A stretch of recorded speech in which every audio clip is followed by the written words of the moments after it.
get started. The next item is discussion of the board planning calendar, item 10. Are there any comments or contributions, proposals related to the board planning calendar? It is likely to come up again in the board report section here just in a minute, but are there specific ideas? If not, is there a motion? Okay. Sorry, Chuck moves. You have a comment? Okay, please. I would just like to add what we were talking about before about the trauma-informed district, just to see if we could add that as kind of one of those things that we find a time to schedule a policy like, other people, because you would have to plan ahead if the folks are going to develop a policy that's, would take a lot of, take some time. Okay, so the suggestion is to consider having a proposal for a policy about a kind of a wraparound approach to trauma-informed education as an item on the planning calendar, right? Yeah, and then just to also make sure that as a board, looking at the student, if you look in the policies, there's a line for student, and there's so many different board policies that are separate and distinct from the code of conduct. So in this code of conduct work, I want to make sure that we as a board are on the same page.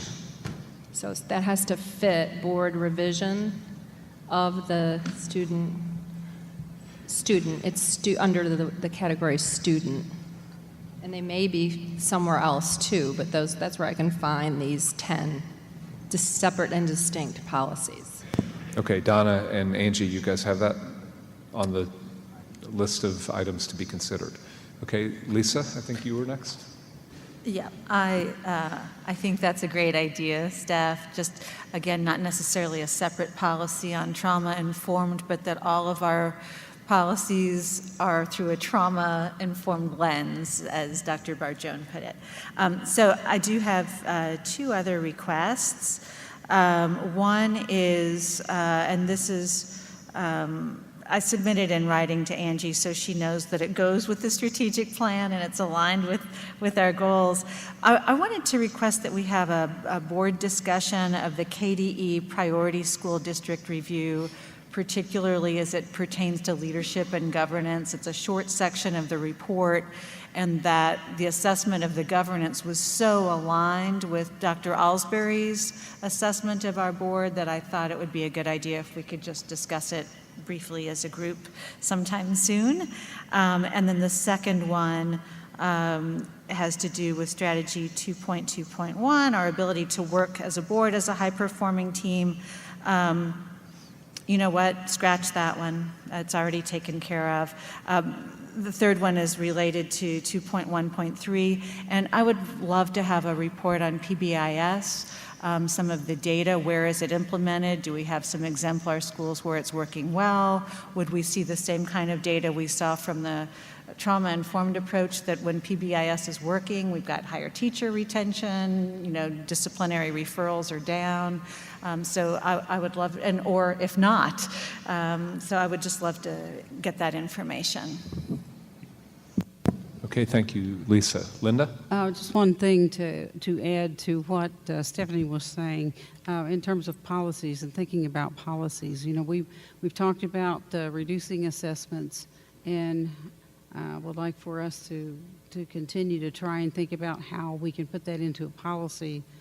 So who decides when assessments have to be done, and what that is, other than the district schedule. So I know we've talked about it with professional learning communities having input in when things are assessed.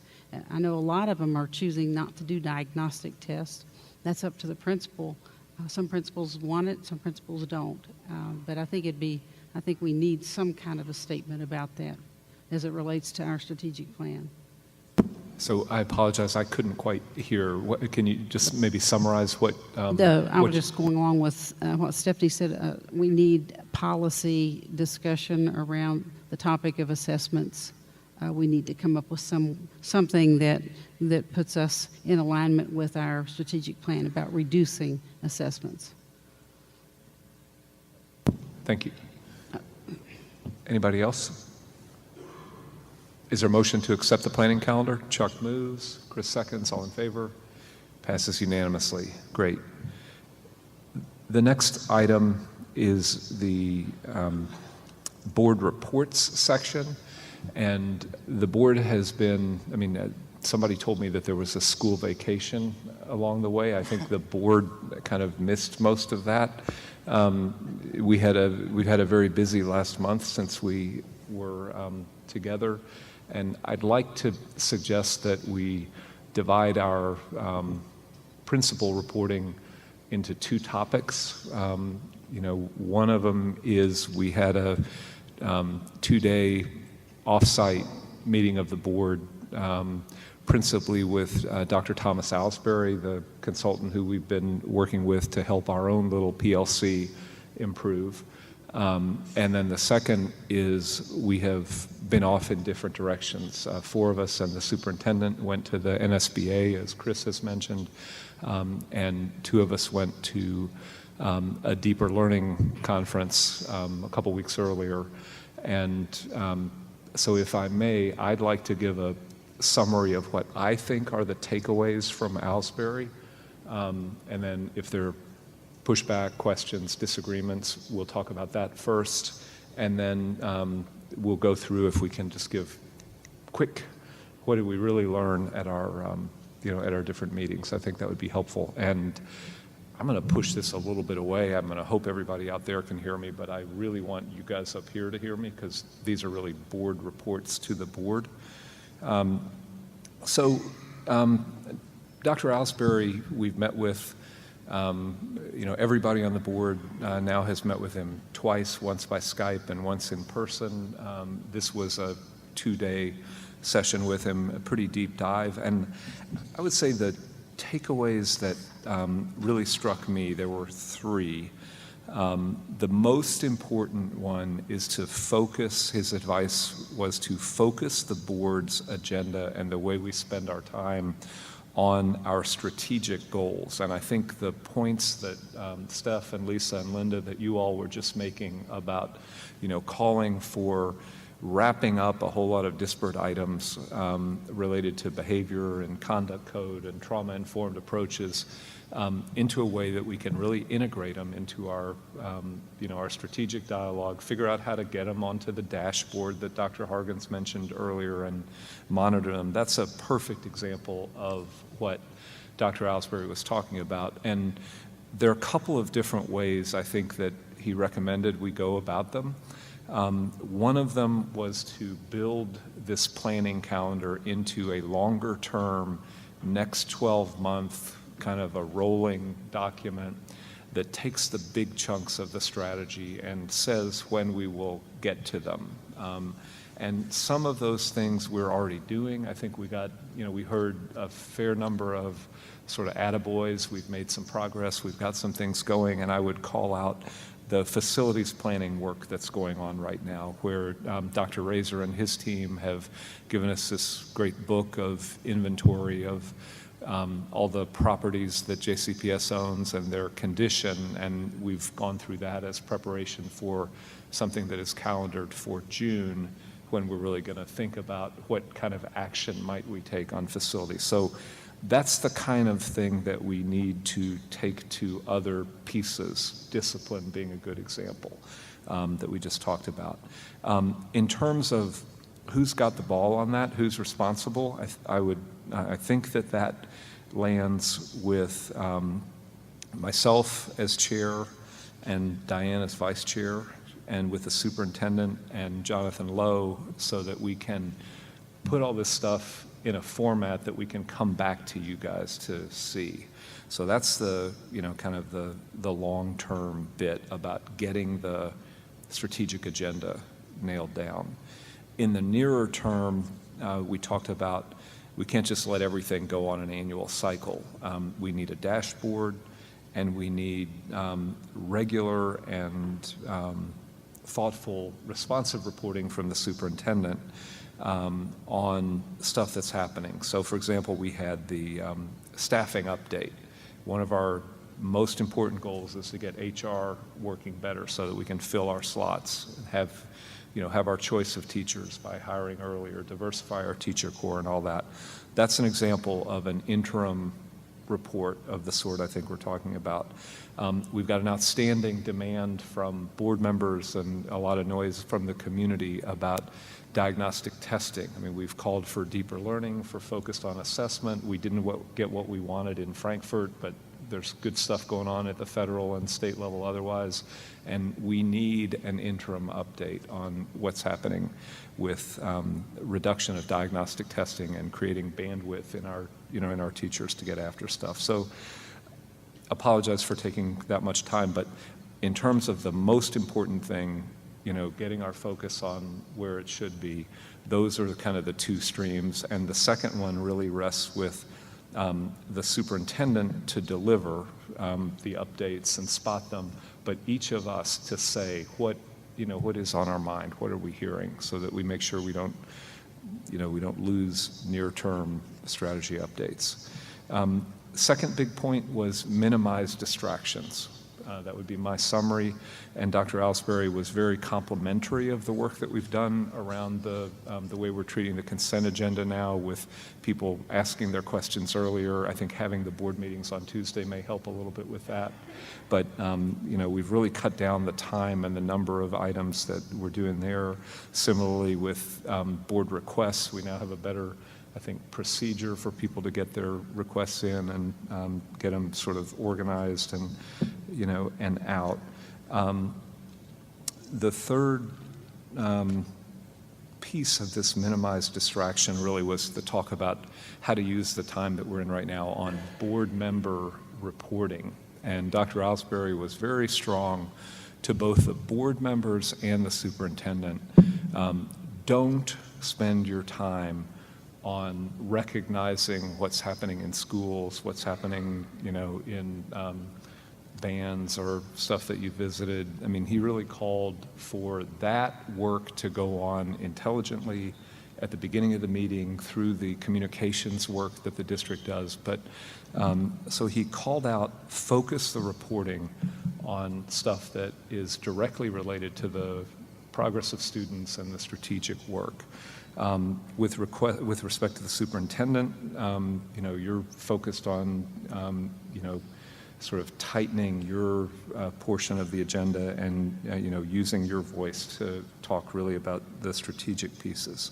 I think I was asked to come up with a sort of a straw man of what would a policy, I don't know if it's a policy or just a guideline, but for the board members report portion, and I've got something that Jonathan helped work up. The gist of the the board stuff is, talk about things that either bridge or bond us with each other and with the community work. But you all can look at that and give feedback, and Angie, I'll get it to you so you can get it up on the site. The last bit is really what I thought was an innovation or a suggestion that we hadn't heard before, which is that board members try to share the other civic activity that they're involved in and the upcoming calendar, and that we try to be a little bit more planful of saying, well, Chris is going to go to this thing, I will not go to that, instead I'll go to this other thing, and then we will use our reporting time to talk about what other pieces of community action are important for the schools to be represented at, for the school board to know about. And I think when we get into a place with better acoustics, we can maybe talk a little bit further about that. That second piece was really about minimizing distractions and focusing our time. And the last piece I would say was, again, we've already talked about it, but begin to think about using our policy setting authority more, so that when we get these big things identified, we understand what the goal is. Just pick something out of the blue, diagnostic testing or too much testing or whatever.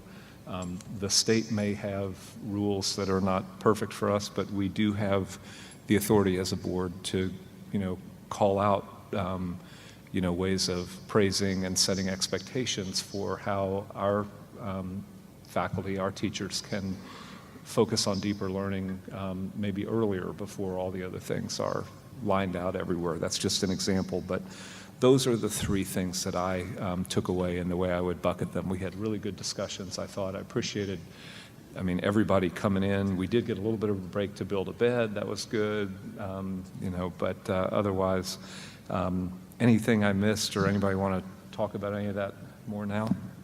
Diane.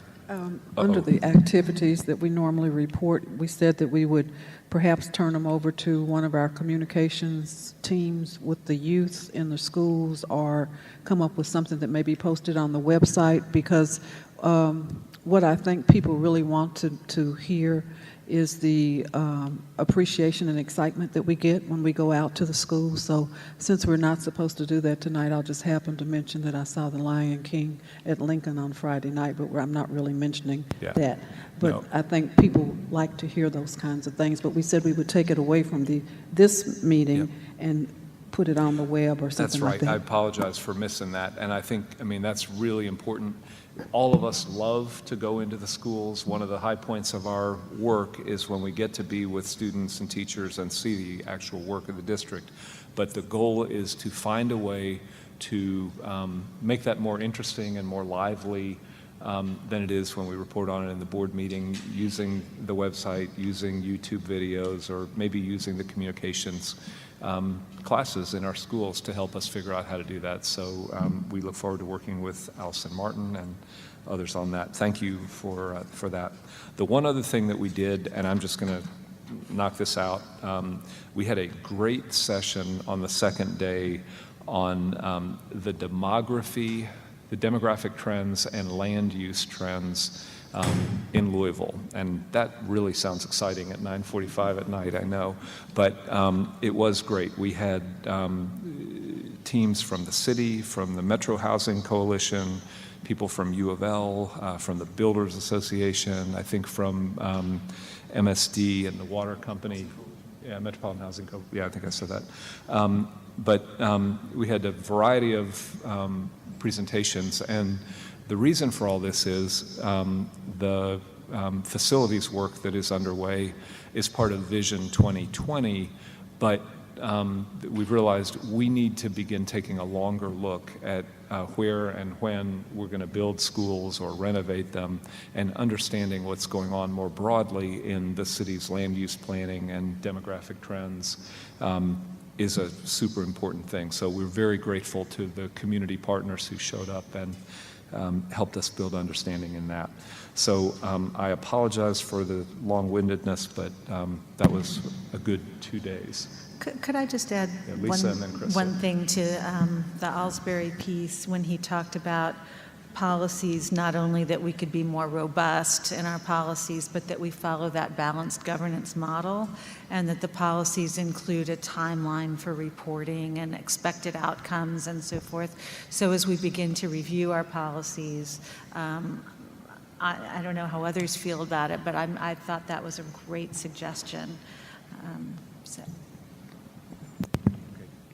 Chris and Steph.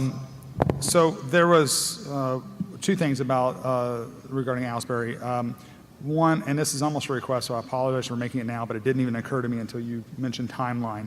But we talked about diagnostic testing, and I'd like to see a timeline of when we're giving these tests, not just a list of tests, but a timeline of when we're giving it. And part of the reason I'm asking is because my son comes to me the other day and says, oh, we're going to take our diagnostic test, and then we're going to wait a week, and then we're going to take the test.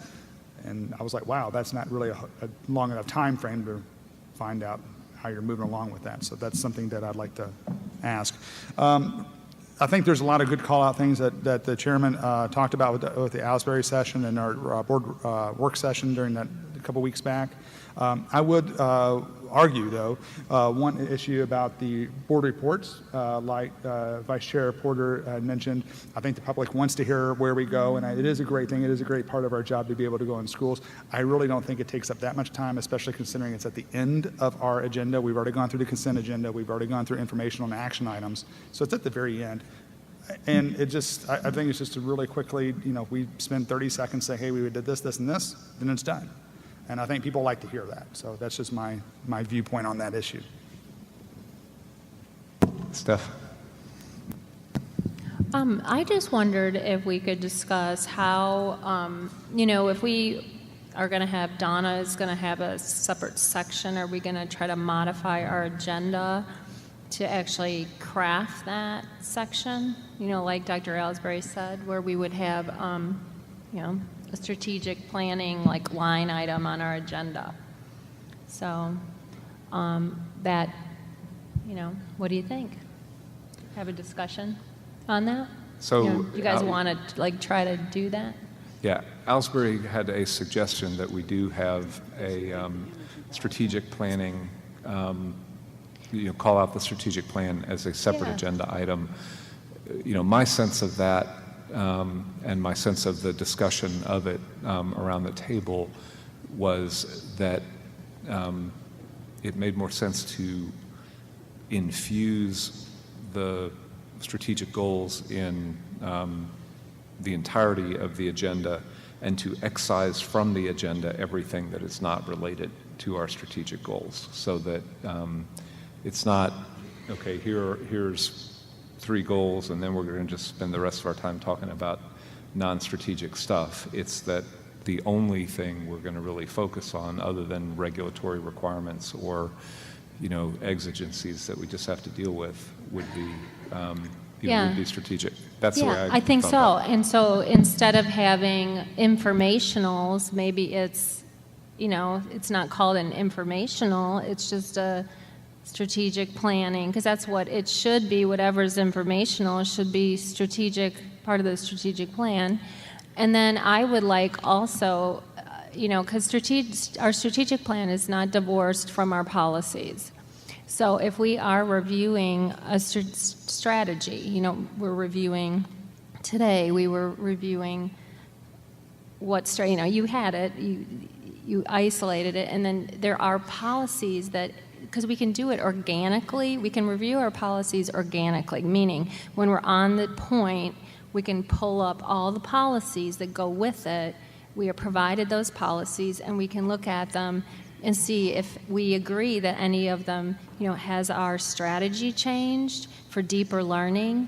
Are there policies that we've passed? There's like 500 board policies.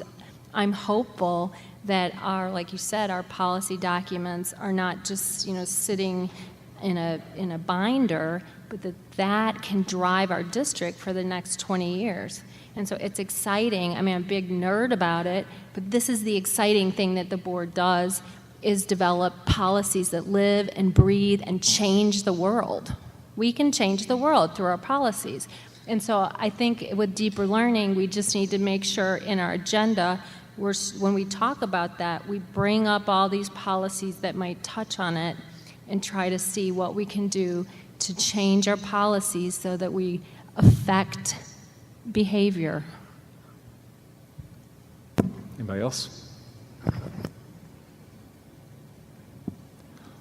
Okay, then let's go on to NSBA. Would anybody like to share a couple things they learned? Chris? Had the opportunity to go to the National School Boards Association meeting in Boston, which was the last weekend of spring break. And it was a wonderful conference. I had the opportunity to, the main takeaways I had were some of the site visits that I had.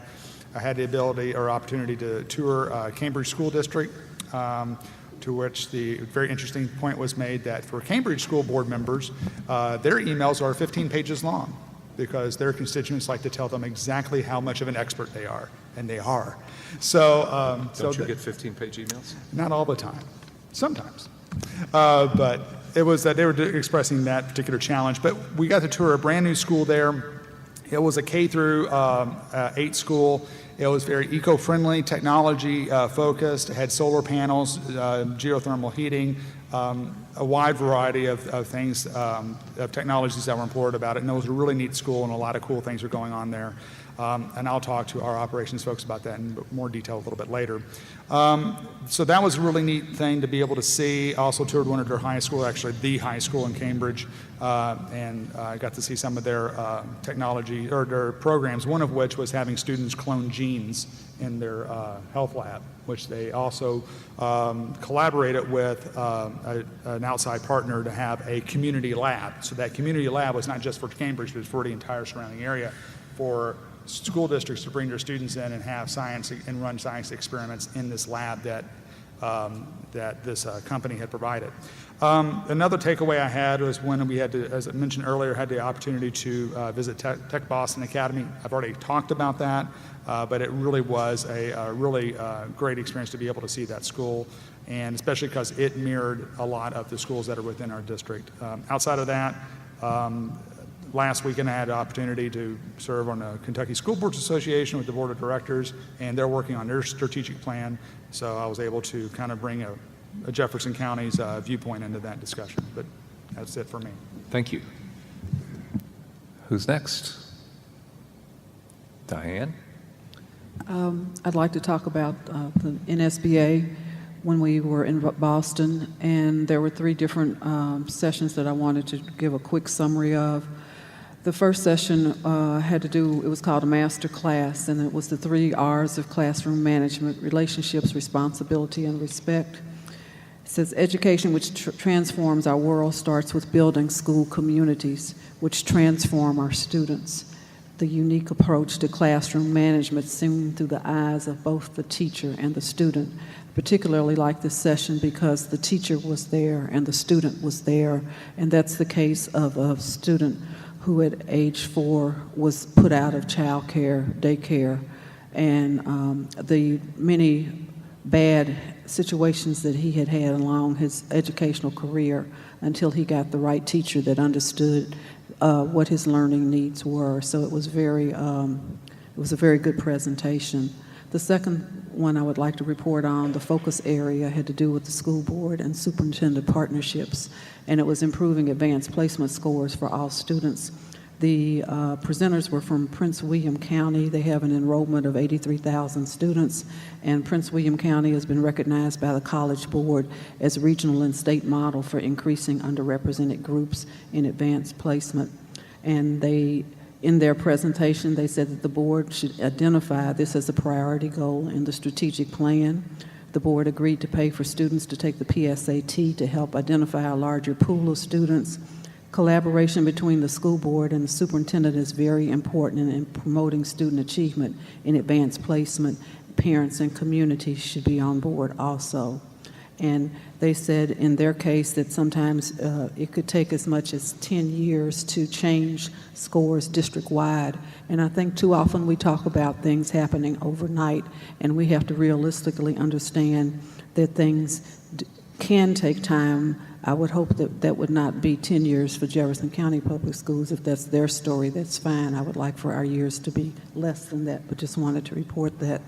And then we are a member of the Council of Urban School Boards, which is a part of the National School Board Association. And I attended the session on recruiting, preparing, and retaining the next generation of urban educators whose job is it anyway. And I mentioned that in the work session. There were presenters there from Howard University, Michigan State University, Columbia University, and a teacher from the Cambridge School District. They talked about the preparation for teachers for an increasingly diverse student population has impacted professional teacher preparation programs across the country, recognizes that teachers who are effectively trained to serve in urban contexts require a specialized set of knowledge, skills, and dispositions. And they gave examples were given of colleges graduating teachers. The truth is that the enrollment in teacher education programs is decreasing across the United States. One district plans to do a national ad campaign to recruit teachers.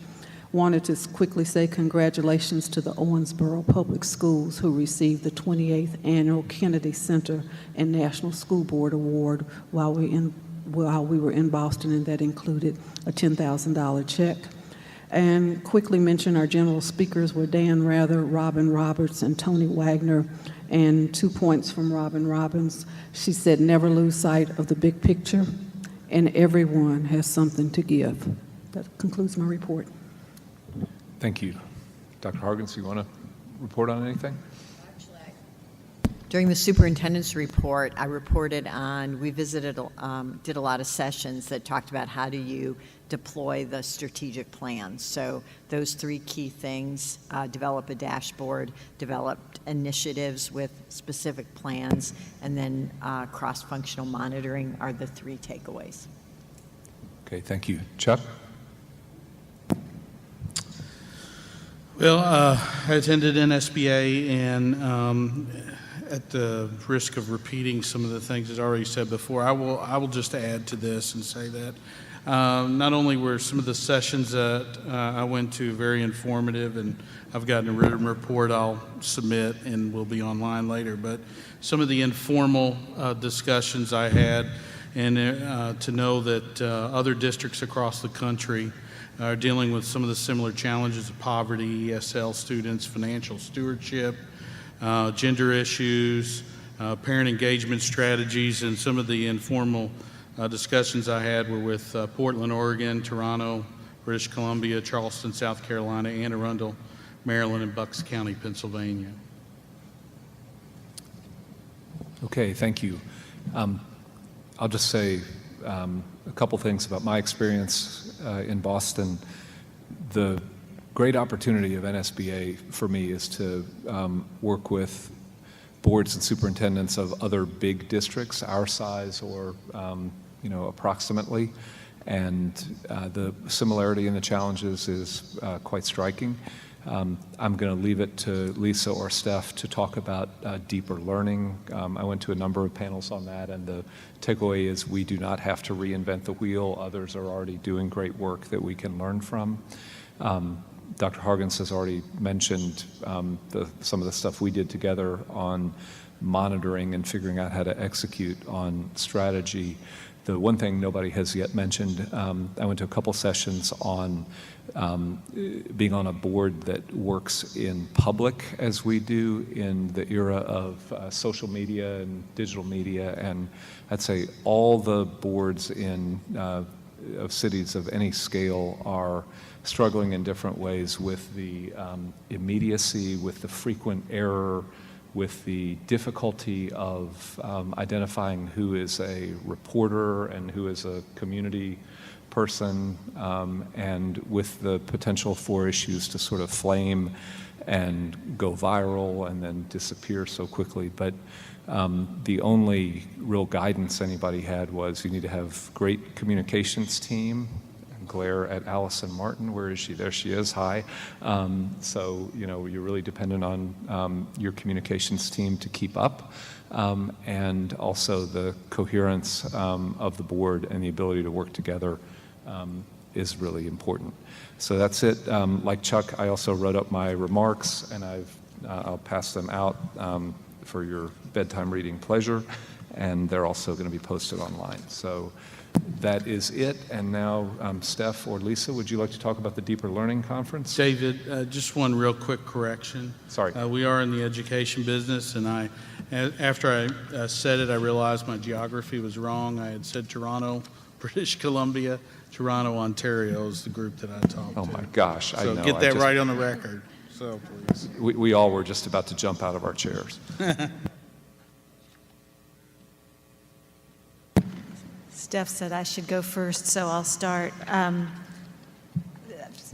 A whole lot I've been to a lot of things since our last meeting, as have all of you, and I also did a report in writing, but I didn't print it out for you. So I've sent it to Angie, and it'll be posted with board materials, and if you're eager for it, I can email it to you. But so I'm just going to focus on the Deeper Learning 2016. Steph and I were there with a group of folks from both JCPS and JCTA, who are also part of JCPS, from March 22nd to March 25th. The whole conference was a demonstration of adopting a broader definition of learning, our very top strategy, 1.1.1. So I'll just make 4 points. The first one, personalized learning and deeper learning are closely linked concepts that have to be considered hand in hand. Personalized learning engages each learner by recognizing and building on individual strengths, interests, identities, and lived experiences. And I just want to say that personalized learning is not the same thing as an individual remediation plan. The second point, personalized and deeper learning go hand in hand with equitable opportunities and outcomes for every child. We saw numerous demonstrations throughout the conference of students who had formerly been disengaged in the educational process, who were now fully invested in their education and succeeding at very high levels. Third point, that not all data is quantitative and not all student growth can or should be reduced to a numerical value. So while strengths and mastery cannot necessarily always be measured, they can still be meaningfully demonstrated. And then finally, there are already research-based and data-informed models for driving continuous improvement in teaching and learning.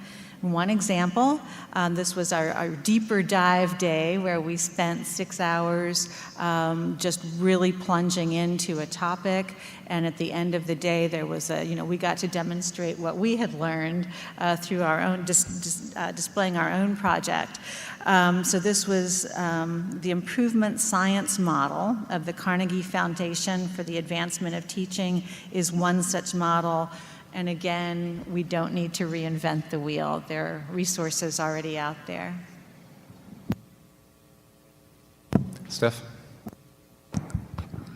I also attended the Deeper Learning Conference, and it was very enlightening to me, being not an educator and learning about deeper learning.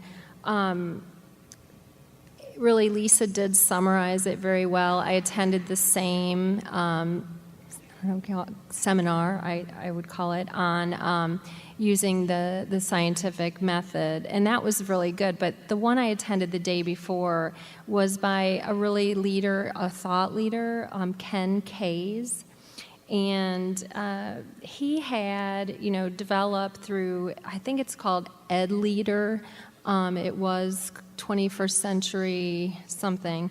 And his idea, they have all these materials, not only for the classroom, but for schools and also for districts. So they have all these models, and they take each different concept, like if you were we studied that day creativity, and it was very creative way, it was through doing. The seminar was through doing, so you kind of lived out kind of the deeper learning model, and it was phenomenal. So I did put a link to the frequently asked questions in my board report, which I emailed earlier to Angela, and then I also have a video that 3 of the participants at the seminar produced, and one of them was from JCPS.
Okay, thank you. All right, that concludes our reports to each other on our visits. Linda, would you like to report? Well, the only thing that I will mention, I know I attended the local school board members advisory council with Commissioner Pruitt, and half the meeting was on the budget, and the other half of the meeting was on a new regional approach to preparing students for careers, where we begin to share program facilities, and there's a grant that goes along with this, and was very positive about it. I attended the African American Institute, and I attended the Blacks Sustainability Plan meeting. Next to the last meeting, where I think we've put about, this is out of school time programs, and helping kids academically and socio-emotionally. I think we're about to finish that series of meetings. So that's what I've done. Okay, thank you. Does this conclude our board reports? I think it does, and I think we need, no, we do not need a motion to receive our own reports, so we're done with that. The last item on the agenda, because there is no executive session, is persons requesting to address the board on non-agenda items. We have 8 speakers signed up, and I am embarrassed to say that 6 of them are signed up on the same topic, on code of conduct or discipline, and we should have caught that and limited it to 4 as we usually do, but it's late and people have waited, so if they're here, we'll let them speak. Tammy Berlin is our first speaker. Ms. Berlin, you know the framework here. You'll have 3 minutes. After 2.5, 1 bell will sound, and after 3, 2. Thank you. Good evening. I'm Tammy Berlin from the Jefferson County Teachers Association, where I represent almost 6,000 JCPS teachers. I'm here tonight to talk to you about student behavior and the JCPS Code of Conduct. Earlier this evening, you all engaged in conversation with the Code of Conduct Committee about potential changes to the Code of Conduct. As part of that conversation, Dr. Harkins, you made reference to our district's strategic plan, Vision 2020, which calls for us all to work together to help students to develop the capacities and dispositions to self-regulate and make the right decisions. On behalf of the association, I just want to affirm that we all support doing what we need to do as a district in order to help students be responsible and productive citizens and active members of our learning community. However, I do want to share some significant concerns that our members have with some of the proposed changes, specifically with the elimination of even the possibility for suspension or removal from the classroom for behaviors which pose a significant threat to the safety and well-being of the students and their peers. And I'm talking about behaviors like theft, vandalism, vulgarity, fighting, drugs and alcohol, and inappropriate sexual behavior, short of sexual assault or abuse. Our members feel that these proposed changes place the safety of our children at risk and that they open our most vulnerable students up to the potential level of abuse by their peers that is both frightening and sickening to us. I want to echo what Board Member Duncan was saying earlier at the meeting, that no student in JCPS can learn when they don't feel safe, when they feel threatened, or no student can feel safe, or when they feel like their person and their possessions are not secure.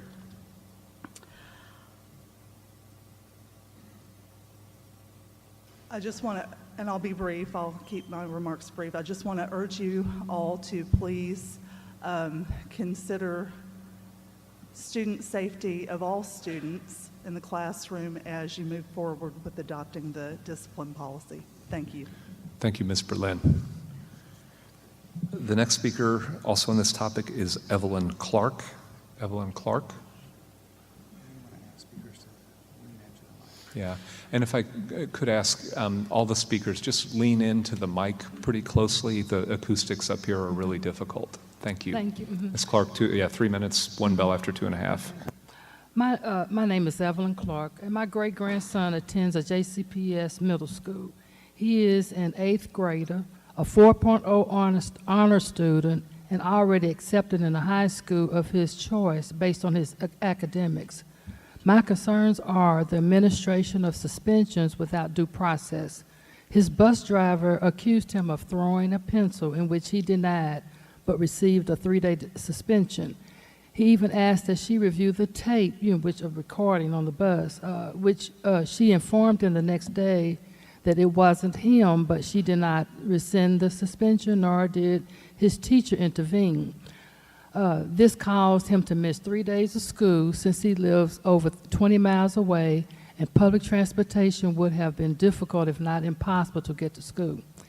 He is not alone. Suspensions are up 5,000 compared to the same time last year, and most of that increase is in suspensions of African American students. JCPS is on track to reach 20,000 suspensions this year, higher than it's been in a decade.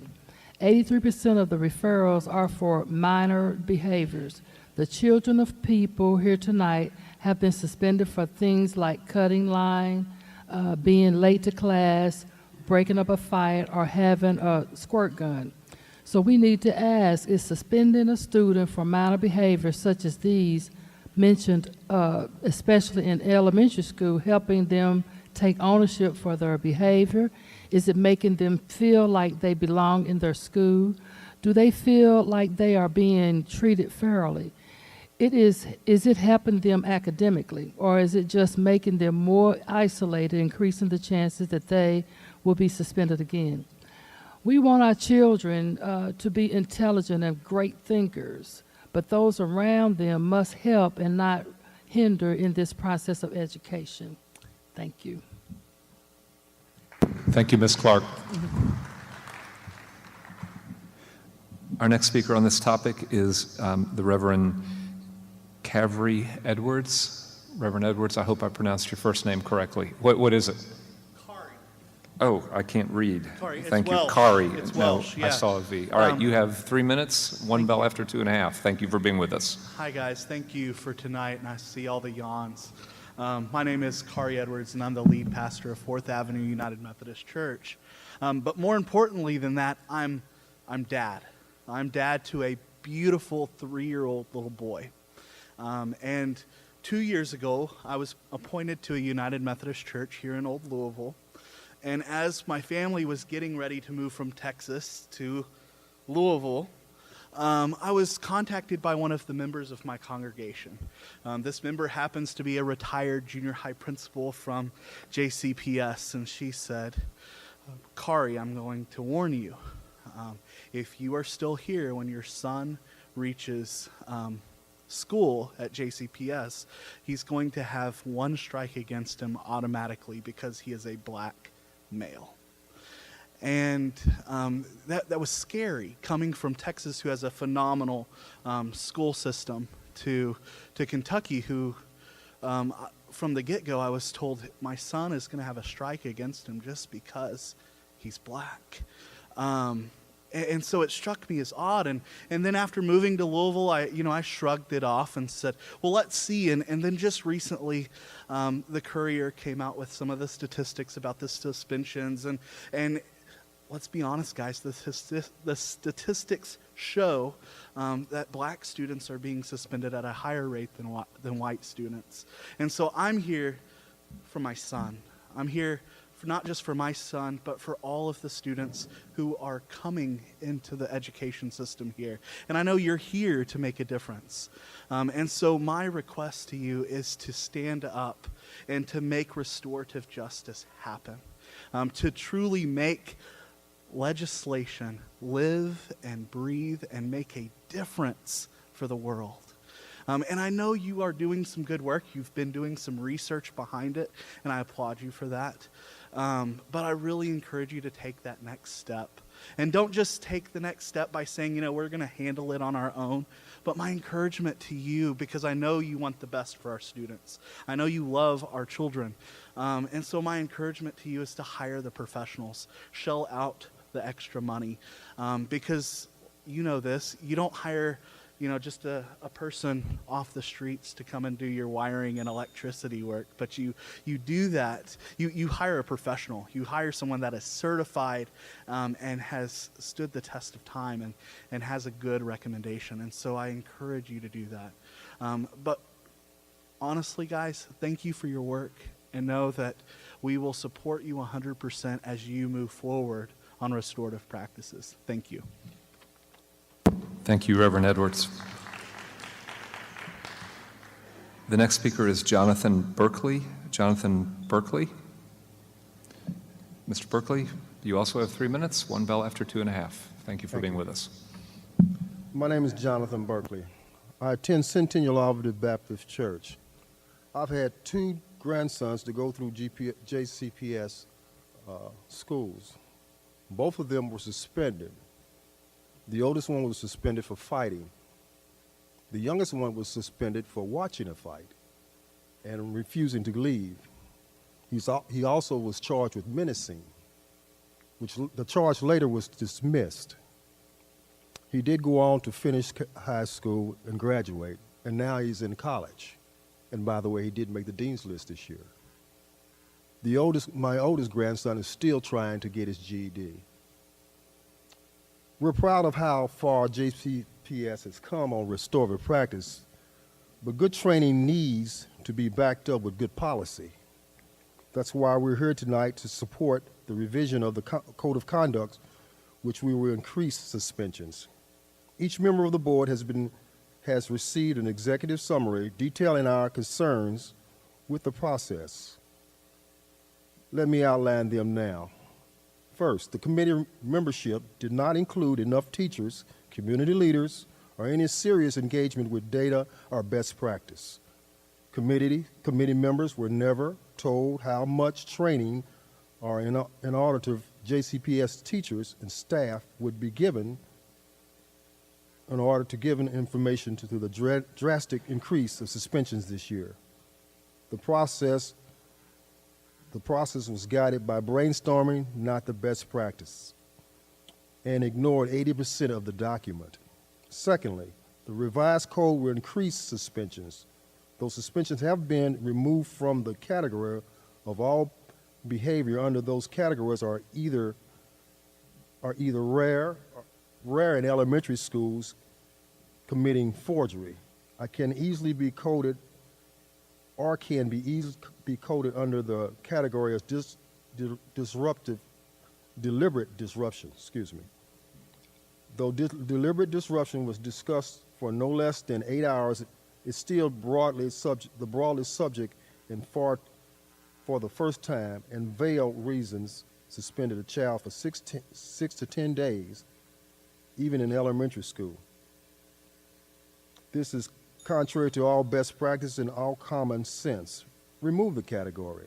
This code could easily open the door to increased numbers of suspensions and increased lack ownership of behavior and worsening safety and issues in JCPS. Again, as Dr. Van Hart presented, students' sense of belonging was the strongest predictor of suspensions. This year, numbers are bad enough. What will our suspension numbers look like when we're open to the doors to 10-day suspensions for an elementary school deliberate disruption?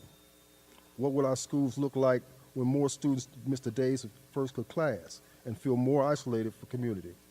What will our city look like when our more children are pushed back off track? Thank you for your time. Sorry. Thank you, Mr. Berkeley. Thank you for your remarks. The next speaker on this topic is Reverend Reginald Barnes. Reverend Barnes, you have 3 minutes, one bell after 2.5. Thank you. My name is Reverend Reginald Barnes, and I'm the pastor of Brown Memorial CME Church. Tonight you've heard several stories that should really hurt your heart. We have worked for 6 years to make JCPS a safer, fairer, and more successful school district by calling for a reduction of suspensions, good restorative practices, implementation, and support for teachers and staff. We have heard hundreds of stories, students who have pushed off track, new teachers worrying about their safety and struggling with classroom management, parents literally kept up at night worrying about their children's safety at school. We have held assemblies attended by thousands of citizens, JCPS students, parents, grandparents, and teachers to address this issue.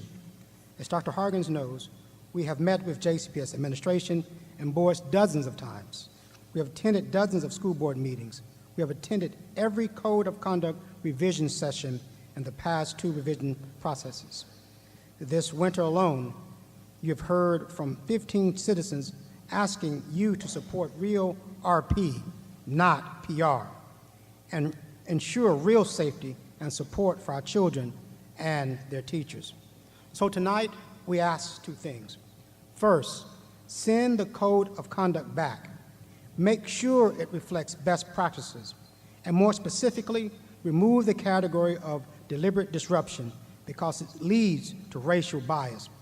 Don't let a poorly organized process lead our numbers of suspension and safety issues spiraling further out of control. We're happy to provide our full report of the process and meet to discuss our concerns and recommendations further. Second, follow through with real restorative practices conducted by experienced trainers in restorative practices. Give our teachers and students the best possible support. At the last meeting of the Code of Conduct, the committee posed for a group photo and ate cupcakes as they played the song Celebration. Let me be clear tonight. It is not yet time to celebrate. Not while tens of thousands of our children are suspended, while thousands are physically restrained, while so many in our schools fear for their safety, while so many feel like they don't belong. So again, we ask, send back the code of conduct. Fund best practices, PR, or RP rather, not PR. Make our schools safe and help our children to succeed. Thank you. Thank you, Reverend Barnes. The last speaker on this topic is Rob Matthew. Rob?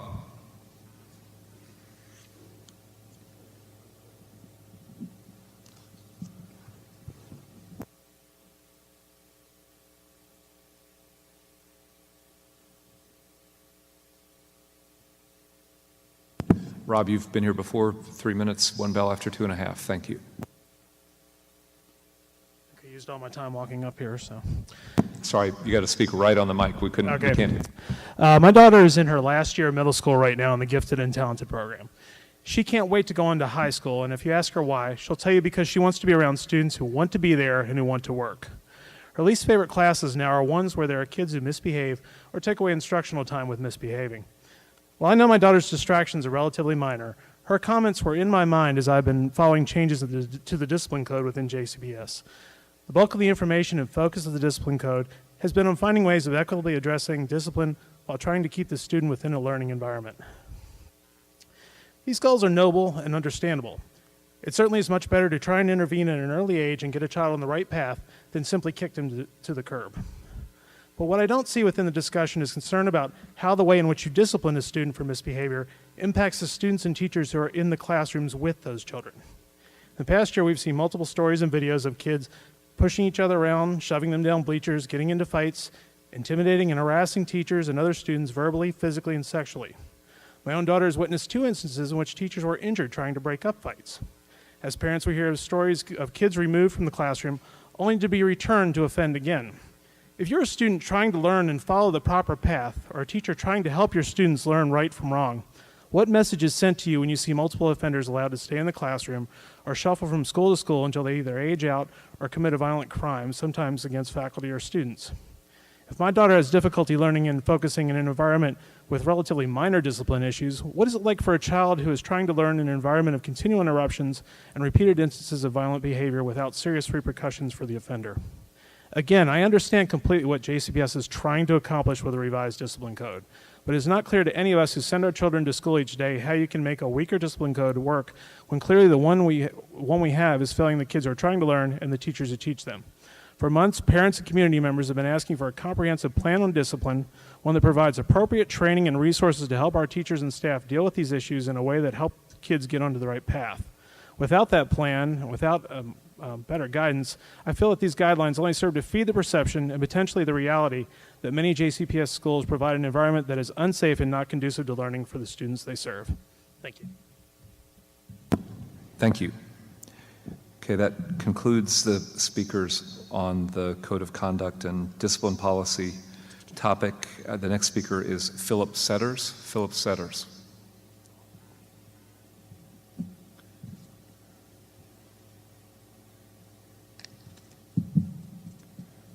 You also will have 3 minutes, 1 bell after 2.5, and 2 bells after 3.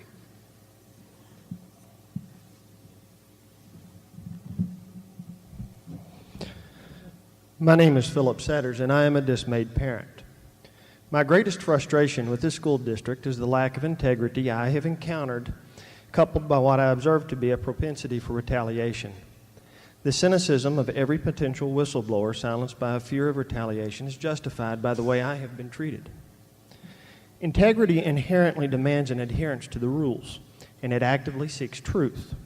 Rather than silence critics or attack the messenger, integrity promotes accountability and seeks to rectify what might be broken.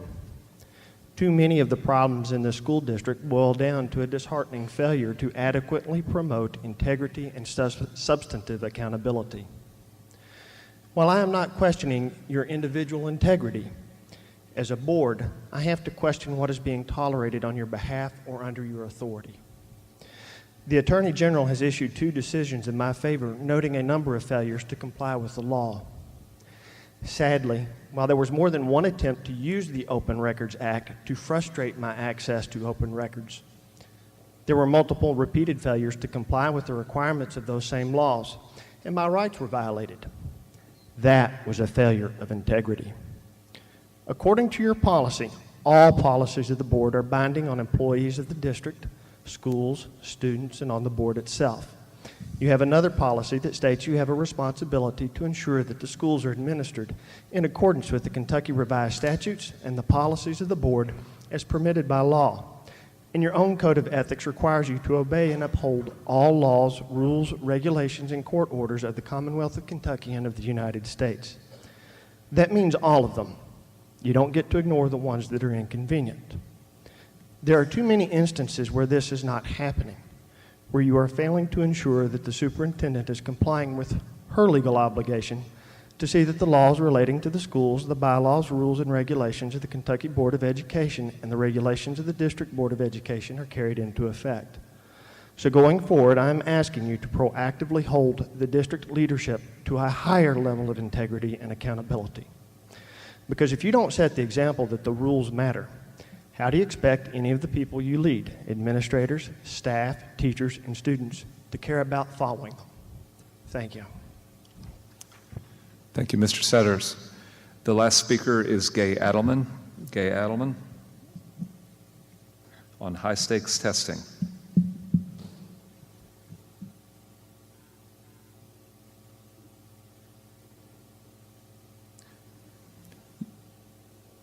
You'll have 3 minutes, 1 bell after 2.5.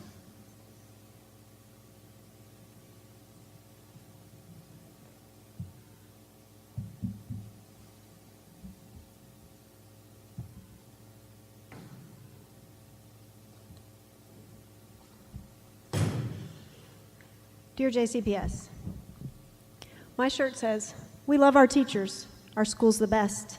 We are more than a score on a test." K-Prep is May 9th through 13th. Many schools started test prep, boot camps, pullouts, etc. as soon as we returned from spring break. We are already receiving reports of test prep violations, misinformation, and anxiety leading up to the test. Parents are aware of the national opt-out movement and are asking questions about their rights. KDE has provided direction about opting out, but there is no information available about how that plays out in JCPS. Therefore, Dear JCPS and a few partner advocacy groups decided to put on a forum to get those questions answered. It's this coming Thursday night, 2 nights from tonight, at the Aero Club. It's called the 3 R's of High-Stakes Testing, a Parent's Rights, Responsibilities, and Repercussions, and we would like to invite you to come and be part of the conversation if you're available. And the audience as well, please come out. On April 11th, we sent an invitation and a list of questions that we were getting from parents to JCPS. They originally accepted our invitation to serve on our panel with 3 names of those who would be attending. On April 19th, nearly a week after marketing resources had already been expended and wheels were in motion, JCPS suddenly declined our invitation, citing a recirculated KDE document from a year ago. What changed? We were informed that the district wants everyone to participate in the assessments, so they will not be answering any of our parents' questions. Really? The Supreme Court has repeatedly held that parents possess the fundamental right to direct the upbringing and education of their children. Furthermore, the court declared that the child is not the mere creature of the state. Those who nurture him and direct his destiny have the right, coupled with the high duty, to recognize and prepare him for additional obligations. In Meyer, the Supreme Court held that the right of the parents to raise their children free from unreasonable state interferences is one of the unwritten liberties protected by the Due Process Clause of the 14th Amendment. Many feel the high-stakes standardized tests and test prep that do not guide instruction and instead are used to test and punish have become excessive, and we have a right to this information. So I will ask again. How much money does JCPS spend on K-Prep testing, materials, and software? Instead of freezing teachers' salaries, maybe we could get rid of high-stakes tests? How many tests per year, per grade are given, and how are they used to guide instruction? How many classroom hours are estimated to be spent on test prep broken down by grade, subject, and school? How many staff hours are dedicated to assessments? Our parents have been told by many in JCPS that it is not possible to opt out. Yet some parents have shared with us that a process does exist, and others have had this information withheld from them. KDE offers 2 forms, so please provide the process and repercussions for doing so. Is it possible to also opt a student out of test prep? What will the student be doing during this time? How can excessive test prep even be allowed to happen when it's forbidden by statute? Why are teachers prohibited from speaking up against which of these tests are unnecessary or which test prep they feel ineffective or unnecessary? We want more involved parents, yet we are treated as if we don't have the capacity to be part of the decisions necessary to educate our own children. Thank you. Thank you, Ms. Adelman. This concludes our speakers on non-agenda items, and it concludes our board meeting agenda. So I would like to just say a final thank you to Principal Weston, to the Fairdale community. Ooh, what have I can't see him, sorry. Yay. All right, thank you to all the folks in the Fairdale community who have stayed up late with us, and thank you all for coming. Is there a motion to adjourn? Yes, Mr. Brady moves. I'll second it. All in favor? Aye. Done. Thank you. We're adjourned.